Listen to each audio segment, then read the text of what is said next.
Hey guys, welcome back. So ఈరోజు topic వచ్చేసి మీకు అర్థమయ్యే ఉంటుంది, నా టీఫా స్కాన్ ఎక్స్పీరియన్స్ అనమాట.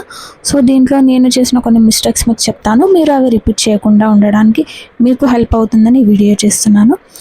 సో ఇది నా టీఫా స్కాన్ రోజు వెళ్ళానమాట. సో వెళ్ళగానే అన్నీ నార్మల్, నాకు 4th మంత్ వరకు అన్నీ నార్మల్గానే ఉండే. సో టీఫా స్కాన్లో కూడా అన్నీ నార్మల్గానే ఉండే. స్కానింగ్ అయ్యేటప్పుడు స్కానింగ్ డాక్టర్ అంది, సో బేబీ పొజిషన్లో లేదు, ఏదైనా వేడిగా తాగేసిరా అంటే నేను తాగేసి వచ్చానమాట. మళ్ళీ రాగానే మళ్ళీ స్కాన్ చేసి చూసింది, అంతా బాగానే ఉంది, కానీ ఒక వే ఓపెన్ అవుతుంది, ఒకసారి డాక్టర్ని కన్సల్ట్ కావాలి అన్నది. సో ఆ రోజు లక్కీలీ నా రెగ్యులర్ డాక్టర్ కూడా అవైలబుల్ ఉండే, ఈవెన్ ఆఫ్టర్ లంచ్ టైం కూడా తను అవైలబుల్ ఉండే. సో వెంటనే నన్ను ఎమర్జెన్సీ వార్డ్కి తీసుకెళ్ళిపోయారు. తను మా హస్బెండ్ని పిలిచి చెప్పారు, ఏం చెప్పారో నాకు తెలీదు. ఆ వార్డ్లో నేను ఒక్కదాన్నే ఉన్నాను, మొబైల్లో ఛార్జింగ్ లేదు. ఆలోచిస్తున్నాను ఏమై ఉంటుంది, ఎందుకంటే ఇది ఫస్ట్ టైం ప్రెగ్నెన్సీ అప్పుడు నాకు అన్నీ నార్మలే ఉండే, నార్మల్ డెలివరీ అయింది. సో ఏంటా అని నాకు టెన్షన్ వచ్చేసింది. సో మళ్ళీ మా హస్బెండ్కి కాల్ చేస్తే తను లిఫ్ట్ చేశాడు, చెప్పాడు ఇట్లా స్టిచెస్ వేయాలంట అని. సో నాకు ఇది ఫస్ట్ టైం ఎక్స్పీరియన్స్ అనమాట. నాకు ఫస్ట్ టైం కూడా అనస్థీషియా అవేం లేదు.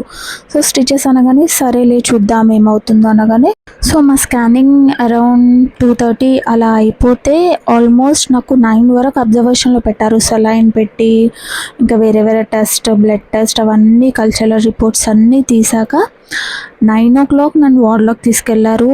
నాకు చాలా టెన్షన్ వచ్చేసింది, ఏమైంది వార్డ్లోకి ఎందుకు తీసుకొచ్చేసారు, అంత పెద్ద సర్జరీ అన్నట్టు. సో అలాగానే అనెస్థీషియా ఇచ్చారు, డాక్టర్ వచ్చింది.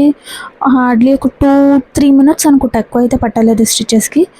హార్డ్లీ ఒక 2-3 minutesలో స్టిచెస్ అయితే వేసేసారు. సో మళ్ళీ నాకు బయటికి వార్డ్కి షిఫ్ట్ చేశారు. సో వార్డ్కి షిఫ్ట్ చేశాక డాక్టర్ ఇంకా అక్కడ ఉంటారు కదా చుట్టుపక్కల వేరే సీనియర్ డాక్టర్స్, జూనియర్స్ డాక్టర్స్, వాళ్ళందరూ చెప్పారు రెగ్యులర్గా చెప్పిన టైంకి రెగ్యులర్గా చెకప్స్కి రావాలి, సో దట్ నీకు కూడా ప్రాబ్లం ఉండదు, బేబీ కండిషన్ ఏంటో మాకు కూడా తెలుస్తుంది అన్నారు. సో నేను కూడా ఓకే అన్నాను. సో డాక్టర్ ఉండి ఇంకొన్ని రిపోర్ట్స్ రావాల్సింది, ఆ రిపోర్ట్స్ వచ్చాక కండిషన్ చూసి మెడికేషన్ ఇస్తా అన్నారు. సో ఆల్మోస్ట్ 2-3 days ఉన్నాను అనుకుంటా నేను హాస్పిటల్లోనే. సో ఇది phase 1 అయిపోయింది, నెక్స్ట్ వచ్చేది phase 2 అనమాట. సో అది చాలా హారబుల్ అండ్ చాలా టెన్షన్గా ఉండే. ఎవ్రీడే ఒక లెసన్ లాగా ఎవ్రీడే చూసుకోవాలి, కూర్చోవాలన్నా, నిల్చోవాలన్నా, పడుకోవాలన్నా, సో ప్రతి దానికి టెన్షన్ ఉంటుంది. సో నెక్స్ట్ నేను ఇన్ని డేస్ వరకు ఎలా సిచ్యుయేషన్ హ్యాండిల్ చేశాను అనేది నెక్స్ట్ వీడియోలో చూద్దాం. Bye bye.